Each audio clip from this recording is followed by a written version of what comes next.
Usaha boleh sama, tapi rezeki kita berbeda. Hilangkan penyakit angkuh, iri, dengki, dan sombong. Insya Allah kita akan menggapai suatu kesuksesan. Bismillahirrahmanirrahim. Assalamualaikum warahmatullahi wabarakatuh. Salam sehat, salam sejahtera buat sahabat-sahabat semua dimanapun berada. Jumpa lagi bersama saya dalam cerita seputar dunia usaha. Baik sahabat, pada kesempatan kali ini saya akan berbagi sedikit cerita buat sahabat-sahabat semua. Semoga cerita saya ini menjadi inspirasi buat sahabat-sahabat semua. Seperti apa ceritanya? Yuk kita saksikan setelah yang berikut ini. Tanjung Jabung Timur, hiduplah dengan makmur. Lauk ikan dan sayur, kepada Tuhan bersyukur. Baik sahabat, sesuai cerita saya di awal tadi, saya akan berbagi sedikit informasi, sedikit cerita sesuai dengan pengalaman yang saya alami. Pada beberapa malam yang lalu, saya mendapat kedatangan seorang sahabat, yang mana beliau adalah seorang mahasiswa di salah satu perguruan tinggi negeri yang ada di kota Jambi. Beliau menanyakan sesuatu kepada saya, yang mana pertanyaan beliau, "Bang, saya ingin bertanya, saya lagi bingung nih. Saya ada modal sedikit, apa yang harus saya lakukan? Saya ingin membuka usaha, tapi saya nggak tahu apa yang harus saya buka." Kemarin saya pernah juga bertanya kepada teman-teman saya, kata teman saya, lebih baik uang saya itu saya belikan rumah atau perumahan yang ada di kota Jambi. Tapi saya bingung, saya masih bingung, kata beliau, apakah saya harus membangun usaha atau saya harus beli rumah. Pertanyaan demikian, mendengar cerita dari pertanyaan dari beliau, saya tersenyum. Kemudian saya kembali bertanya kepada beliau,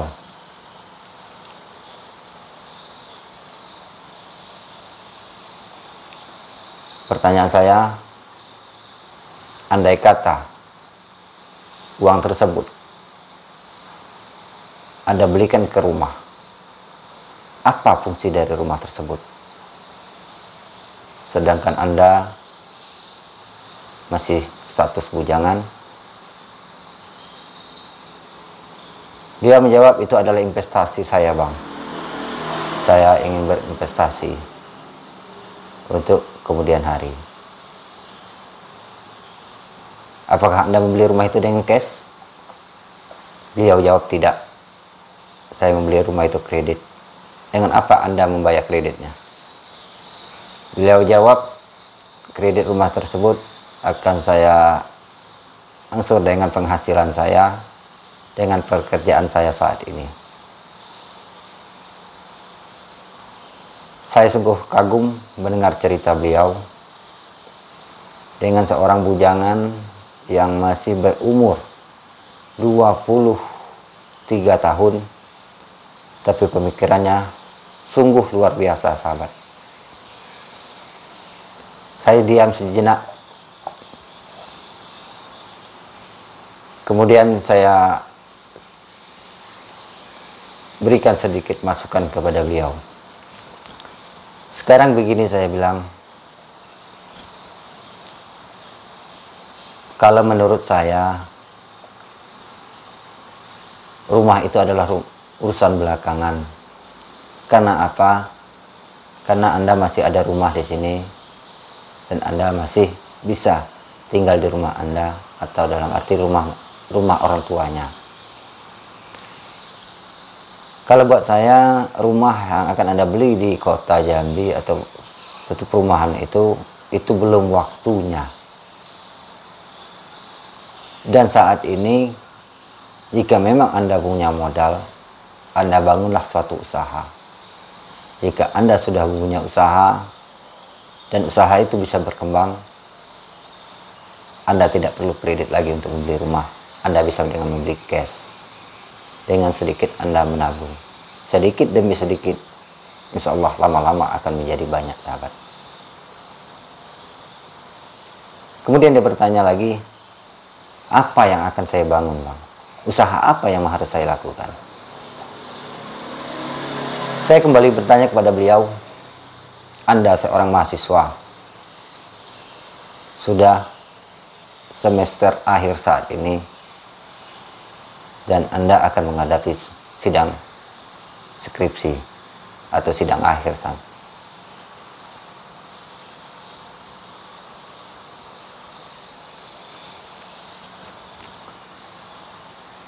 Dengan dalam beberapa tahun Anda kuliah, sudah berapa SKS Anda selesaikan, dan sudah berapa mata kuliah Anda selesaikan? Sekian banyak mata kuliah dan SKS yang Anda selesaikan. Kemudian Anda mengajukan judul skripsi. Berapa judul yang Anda ajukan? Dia jawab 3. Berapa yang disetujui oleh dosen Anda? Oleh dosen pembimbing Anda? Dia jawab 1. Kenapa mesti 1 yang dari 3 yang Anda ajukan, kenapa mesti 1 yang mereka setujui? Dia bingung untuk menjawab. Kemudian saya bertanya lagi, dari ketiga judul yang Anda ajukan tersebut, apa tiga-tiganya Anda kuasai judul tersebut? Tidak. Dia jawab tidak. Jadi 1 judul. Nah, itulah makanya saya bilang, dari 3 judul yang Anda ajukan, 1 judul yang disetujui oleh dosen, itu artinya Anda menguasai 1 judul tersebut. Anda menguasai mata kuliah tersebut. Nah, begitu juga dalam dunia usaha, sahabat. Sekian banyak usaha yang ada di daerah sekeliling kita, tidak semua usaha yang bisa kita kuasai. Artinya, di dalam banyak usaha itu hanya 1 yang bisa untuk kita kuasai. Oleh sebab itu, maka mana usaha yang bisa kita kuasai, itulah yang kita bangun, itulah yang kita dalami, itulah yang kita kerjakan, itulah yang kita laksanakan.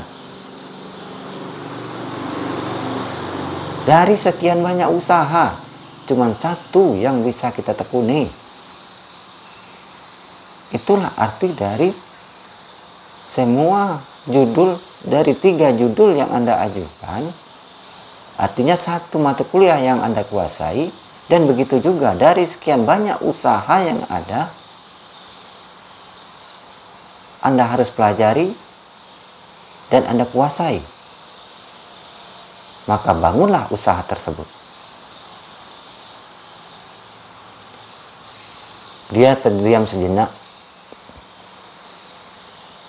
Kemudian dia menjawab lagi. Saya bertanya lagi kepada beliau. Sekarang saya ingin bertanya, dari sekian banyak usaha yang ada, apa yang ada di dalam benakmu? Apa yang ada tertanam dalam pikiranmu? Dia menjawab, usaha saya yang ada di dalam pikiran saya ini adalah dagang. Dagang apa? Dia jawab, saya ingin membuka toko kelontong. bagus. Jika Anda ingin punya pikiran untuk membuka usaha, membuka toko, silahkan. Dengan syarat Anda harus menguasai dulu apa yang akan Anda jual, bagaimana pasarannya, bagaimana respon dari masyarakat yang akan Anda bangun. Apakah usaha yang akan Anda bangun ini akan mendapat respon yang positif dari masyarakat? Anda harus pelajari dulu pasaran, tentang pasar, tentang konsumen Anda. Jika Anda sudah menguasai konsumen Anda yang ada di sekeliling Anda, apa yang sangat-sangat dibutuhkan oleh masyarakat ataupun konsumen Anda, maka bangunlah usaha tersebut, saya bilang.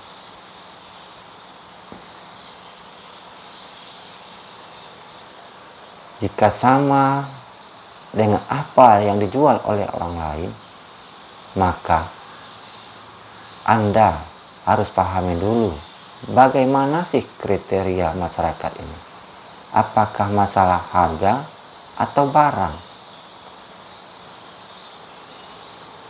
Sahabat YouTube, sahabat konter dimanapun berada,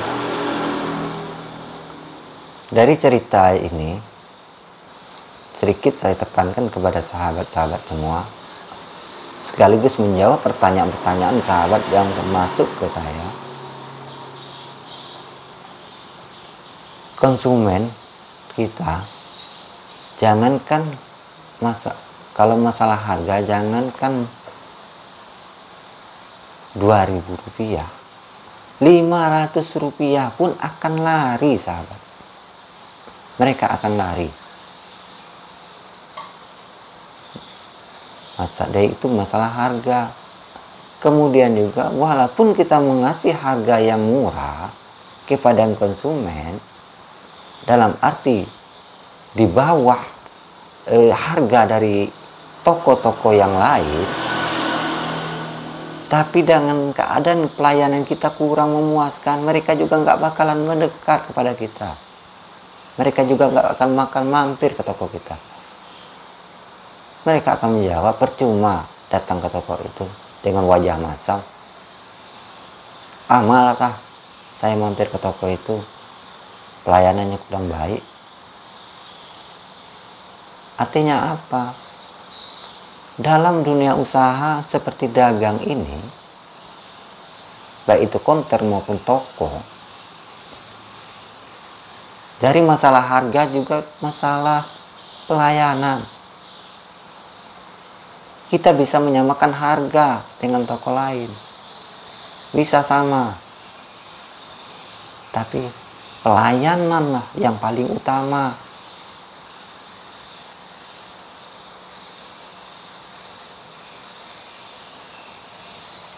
Apabila pelayanan kita baik kepada orang, insya Allah usaha kita akan baik, akan berjalan sebagaimana mestinya.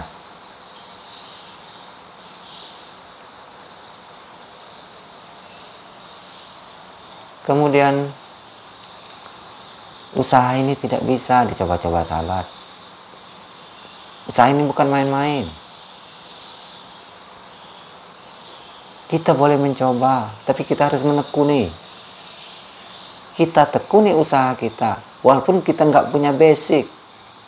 Nggak punya basic kita dalam tentang usaha yang kita jalani, yang kita lakoni saat ini, walaupun kita nggak punya basic. Tapi kita bisa menekuni dengan hati. Kita tekuni, kita jalankan dengan sebagaimana mestinya. Insya Allah usaha kita akan berjalan. Baik, sahabat. Kemudian saya akan kembali sedikit bercerita kepada sahabat. Bagaimana cara waktu saya kemarin membuka usaha perkonteran? Apakah saya punya basic? Tidak. Sedikit pun saya tidak punya basic masalah perkonteran ini. Dan saya pun tidak pernah sama sekali bekerja di dunia perkonteran ini. Dan saya pun tidak pernah melihat dalam arti sana belajar dengan dunia usaha perkontenan ini. Saya tidak pernah. Tapi yang saya lakukan adalah saya suka menonton YouTube. Dari situ saya pelajari bagaimana semuanya ada di YouTube itu. Anda mau buka usaha apa, bagaimana cara pelayanan, kita tinggal browsing, sahabat. Kemudian kita jalankan, kita tekuni. Apa yang kita dengarkan, kemudian apa yang kita lihat, apabila kita tanamkan di dalam hati kita, insya Allah usaha kita akan berjalan. Datang konsumen kepada kita, kita sapa, senyum kita kepada konsumen, itu adalah suatu penarik. Walaupun masalah harga kita sama dengan yang lain, tapi kepada konsumen kita baik, insya Allah mereka akan tenang, dan mereka akan merasa damai, dan mereka akan merasa dekat kepada kita. Itulah trik dalam usaha.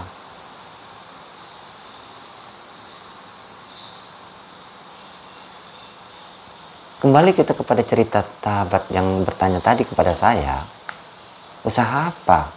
Dan kenapa saya nggak boleh beli rumah?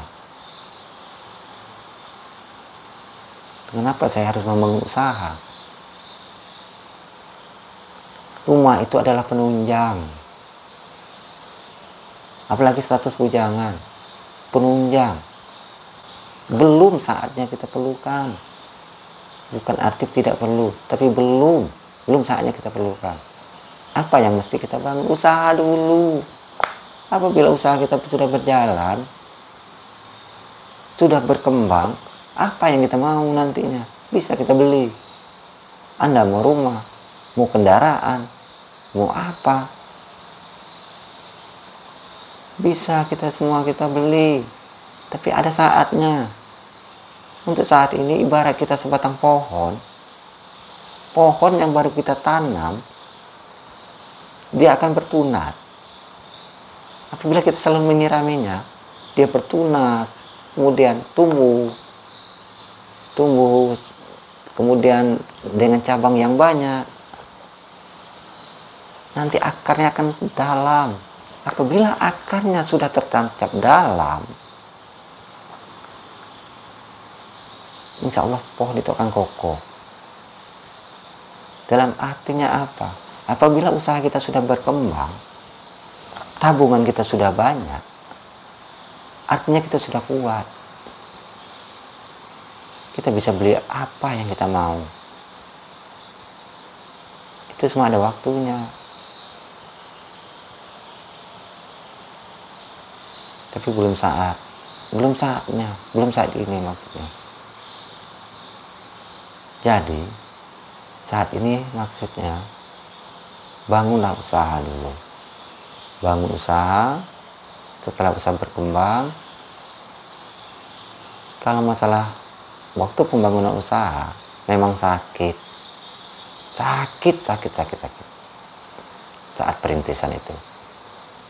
Semua butuh proses. Usaha itu gampang. Tapi tidak segampang membalikkan telapak tangan. Semua butuh proses. Ya sahabat, saya rasa cukup sampai di sini dulu cerita saya. Semoga apa yang telah saya ceritakan, apa yang telah saya jelaskan dapat bermanfaat bagi sahabat-sahabat semua. Sebelumnya saya mohon maaf yang sebesar-besarnya kepada sahabat-sahabat semua.